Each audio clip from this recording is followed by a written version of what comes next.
welcome to the Joy of Yoga.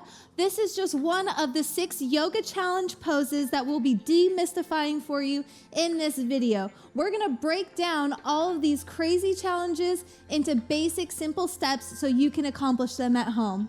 Let's get started. All right, so now we're gonna break down that pose so you guys can accomplish it at home. We'll be doing that for all 6 of the poses in this video, as well as we'll be rolling out a series which will really give you all the secrets to accomplish any acro yoga pose you need, really get the basics down and the mechanics working so you can feel comfortable doing it at home. So to start that pose that you just saw in the intro, which is called a cantilever, I'm going to stand behind my partner. My feet are about hips distance apart. My partner kneels on her knees. This is Deborah, by the way. I didn't say that. And she's going to reach her arms up and over and behind my back. I'm just going to twist this way a little bit. As you can see, she can grab her forearms here. That's going to be the most secure pose way of holding. If you need to, if you've got a bigger guy or not as open arms, you can always come to a fingertip grip or interlace the fingers, whatever feels good for you. So now I'm taking her arms here. I'm gonna kind of sit back, sink into my chair squat a little bit. She's gonna step one foot out in front of the other, letting her bottom drop towards the floor. That's really important. That really helps me to feel her weight and get settled in this pose. Then she's going to lift one leg. I'm gonna hook her ankle with my hand, and as I stretch back, Deborah's gonna take her bottom leg straight out in front of her, really keep it engaged and activated as I start to lean back. She's staying really tight here. I'm gonna give her a little squeeze to let her know that I'm gonna start to sit up so she can bring up her leg simultaneously, holding that balance. And then as she lowers, I can lower back. So we're really creating this tension here. Kind of like a bridge, how a bridge stands on its own, creating that counterbalance. Every partner balance has either equal pressure going in or equal pressure pulling out, not one person giving more than the other. Awesome. So one of the really fun things about acro is that a base can fly and a flyer can base. You guys can just take turns switching off, though it's okay if you prefer one over the other, but we're gonna go ahead and switch. So Deborah's gonna try basing this and I'll fly it. So as the flyer, I'm gonna come to my knees. Deborah steps behind me. I reach my arms back and around her torso, taking that forearm grip or whatever grip's easiest for you. She's settling into her stance. I take my legs out in front of me, keeping my bottom heavy, give her an ankle, take my legs straight out, staying really active, tight body, and Deborah's gonna reach back. And then so she just squeezed my ankle. There are multiple ways to communicate through acro that doesn't involve just talking. A lot of body language, a lot of signaling. Oh, nice, and down. So fun, and if you don't get it right away, that's okay. Sometimes it takes calibrating 20 times, 50 times, and we're always saying one more. So it's okay, just keep trying. So now we're gonna move on to a down dog with a handstand coming off of the down dog. So I'll go ahead and get into a down dog position. Now, as an acro yoga instructor, I'm so excited to see people getting really interested in this and trying them and whatnot. That's great. I'm glad you're enthusiastic, but I've also been seeing not the best form when people are trying it. So I want to make sure that you stay safe because it is easy to twinge something, tweak something. So we're going to show you how to get into that down dog handstand partner balance. So when you come into your down dog, it's actually good to start from a high plank. So then you really know where your hands and your feet should be situated in your down dog. And it's actually good to have your feet a little bit wider than hips distance apart. So now when she's in her plank, she's gonna shift her hips back, pulling her shoulder blades back and down her spine, which creates a lot of space for her neck to just kind of hang there nicely. Her heels are really stretching and reaching down into the floor here. Hips are really pressing back and up. So she's really stable here and she's not gonna hurt her shoulders. Yeah, go ahead and scoot forward a little bit again, like right here. I see a lot of down dogs like this, and this is not a down dog. Push your chest through. Beautiful. So that's really going to save your shoulders in the end. So now that we have a nice solid base, I'm going to place one hand in front of each of Deborah's. I can step over in a makeshift down dog here. Get set. I'm going to step one foot. Is that okay? Mm-hmm. I'm putting it right at the top of her hip, not actually on her bottom. So I'm going to nice and slow press both of my feet up and then stretch my legs straight, which now makes my hips come over my back, and I let my head drop through to look back at Deborah. Now my shoulders are pulling away from my ears here. I'm just staying nice and relaxed and bone stacking, shoulder over wrist. And then I'm gonna slowly step one foot down, then the other, and come on out. Thanks, Deb. Yeah. All right, so now we'll show you the down dog scorpion, which is a lot of fun. Kind of the same setup, but just slightly different with the handstand variation. So now I'm gonna come into my down dog pose here. Again, always setting the foundation, pressing back. This mat, I think, is meant for heated vinyasa, so it's a little bit slippery, but Deb had no problems. So now Deb is going to put one hand in front of mine, and each of mine. Then she's gonna step her legs up, but this time she's gonna take them kind of just straight back. She doesn't really actually need to put her feet on my bottom. And then she's just gonna slide her belly to my back. And then once she feels situated, she's gonna activate her low back and start to lift her legs up and over her head, keeping her hips pushing back towards my hips so she can create a nice arch. I can't see it, but I'm sure it's beautiful. We're there. We're there. Boom. Cool. And then she slowly, with control, bring her legs down. I can come to a child's pose. Boom. And it's okay if you fall. Just laugh, get up.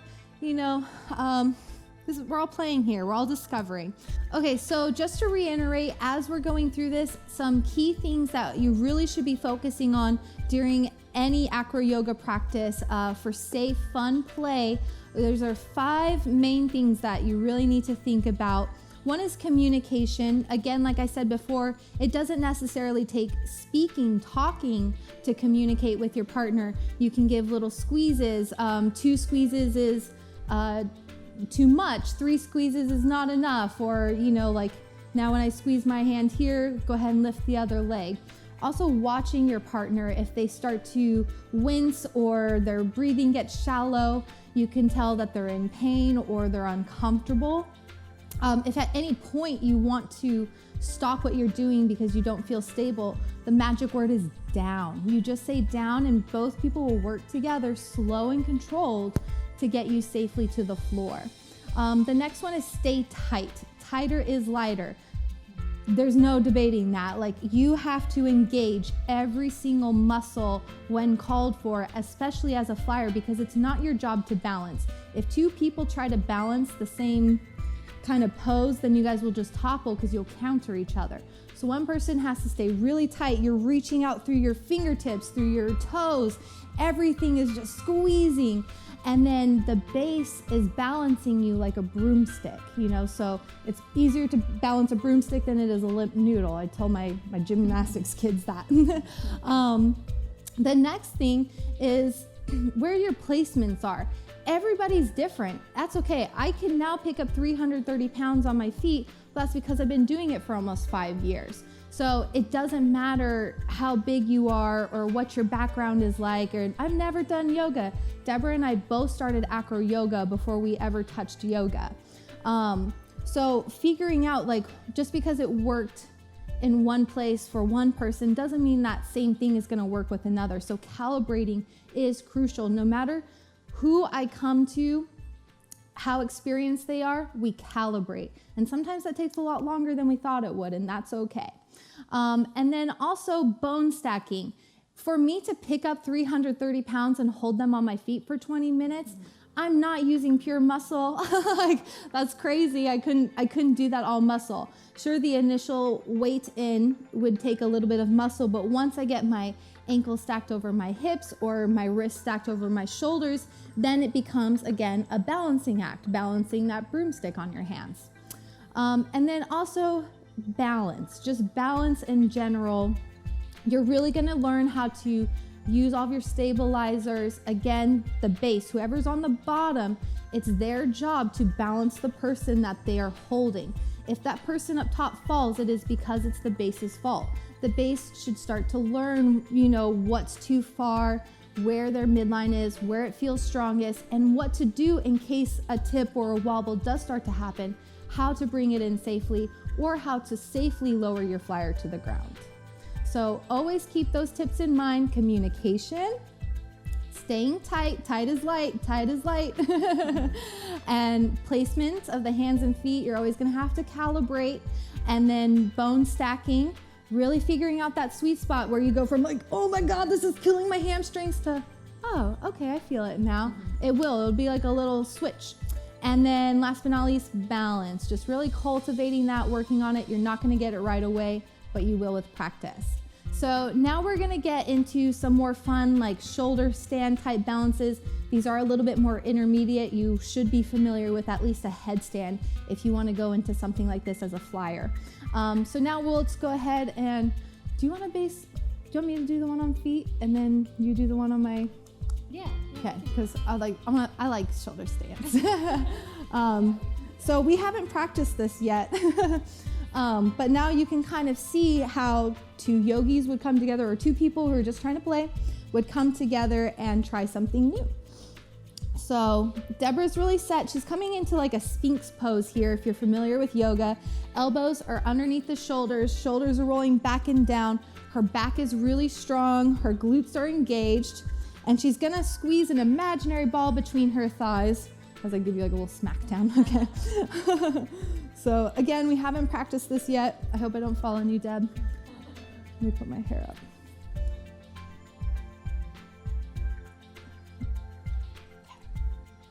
So as a flyer, I'm gonna place my shoulders right on her feet. What was easiest for you? Hands on the shoulders or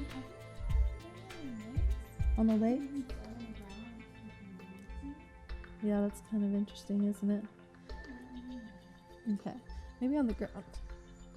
Ready?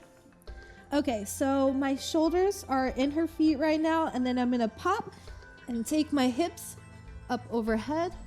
I have to sink my shoulders, really let her do the balancing now as I take my hands away. You good? Okay. Nice. Boom. And so she's balancing me right now. I'm just trying to stay still and trust it. And my head is pressing into her shins. I've got a counter pull with my hands on her shins. On her calves. And then I'm gonna slowly lower my feet down and stand back up. It was a little low, that's okay. That's an interesting one to hold. We just saw that on an Instagram picture, of course, like everybody else sees all these yoga challenges, and we're like, we can do that. And voila, you never know what you're capable of. Cool. Yeah. So that one, the legs are really unstable in that pose. You really have to know how to like squeeze and engage and like keep it there. So now we'll show you another variation of a shoulder stand. Let's face this way, sorry. So I'm gonna come into a bridge now, and she's gonna do a shoulder stand on my knees. So again, setting the foundation is crucial, because the more stable your foundation is, the more stable your flyer will be. So bridge pose, I've seen a lot of wonky bridges too in my time on YouTube. So I'm gonna make sure my feet are a little bit wider than hips distance apart, reaching my fingertips to my heels, like I just barely wanna be able to touch them. I'm going to scoop and lift my tailbone up towards the ceiling, and then squeeze my knees together, pressing my feet away from the ground, like into the ground. And as you can see, that really lifts and gives me a nice arch.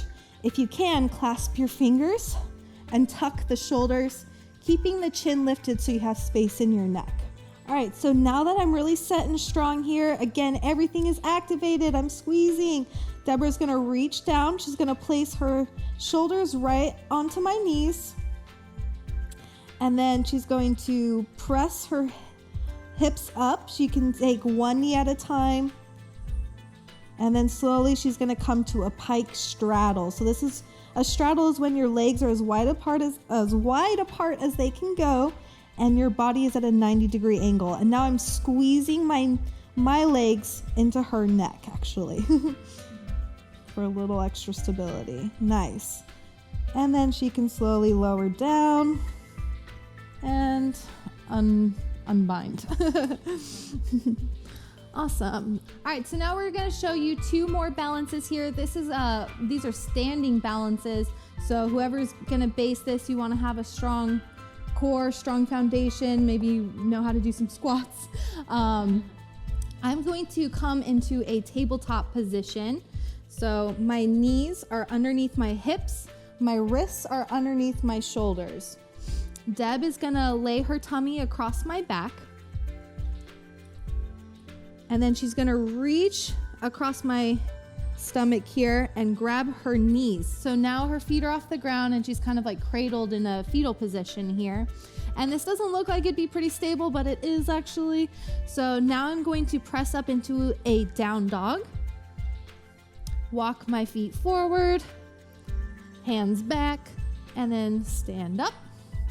Then Deborah's going to hook an ankle, squeeze, pull it in.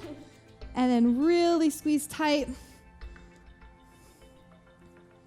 Ba, ba, ba, ba. Again, as long as you have like a good solid foundation, you should be able to do this. And I'm going to bow to stand her up. Boom, good job. All right, so we were just talking, and like I said before, sometimes things take a lot of calibrating. Both Deborah and I felt like maybe she was sitting a little bit too low on my hips. She really wasn't able to go into that full expression of the splits like she was hoping for. So we're gonna do it again. Even though we've done this before and we've nailed it before, just because that has happened doesn't mean we're gonna get it every time. And that's okay, it's fun to play. A little bit higher. Yeah, so this time now she's gonna account for the changes that we need to make, just like NASA would on a space shuttle. Pressing back. Yeah, this already feels like you're gonna end up. There we go. Yeah, nice. And you split sooner. Boom. So a few calibrations, a few like, hey, what do you think went wrong there? What do you think didn't work last time? And now we're really able to nail it. And we're not upset about it. And I'm gonna give a forward fold here. Ba-ba. Okay, so I know that I said that we were gonna be giving you 6 poses in this video, but I wanna give you a bonus 7th pose here, because this one is a lot of fun and a lot easier than you might think it would be. So Deborah is actually going to come into a handstand in front of me. I'm gonna catch her feet for her. So she's gonna scissor kick one leg up. I grab onto the ankle, help her stay stable. And then I'm going to turn my back towards her, kind of give a little sumo squat and hook her knees over my shoulders. Now with my feet wider than hips distance apart, I'm going to stack my hips over my ankles. And then she's gonna slide her bottom just a little bit closer to my head. Gotta make up for the balance. There we go. Does that feel good? Boom. Ba-ba. And then feet down. Nice. And then you just set their feet down, give a forward fold. Oh, I didn't see that, but hope that works out. Cool. So as you can see, even with us, it takes a lot of calibration, and that's totally cool. Even just now, like I was like, oh wait, I feel like if we'd done this one little thing. So Deb and I will keep going back and playing. Keep following along, subscribe, because we are coming out with a yoga challenge series where we really break things down for you. We give you conditioning stuff to do for you to like really build up the strength and the flexibility to keep progressing in this practice and accomplishing all those other awesome yoga challenge poses. You can find our links in the description below to my YouTube channel, to Deborah's Instagram account. Please follow along, give us a comment. What did you guys think? Thanks so much, and hope to see you again.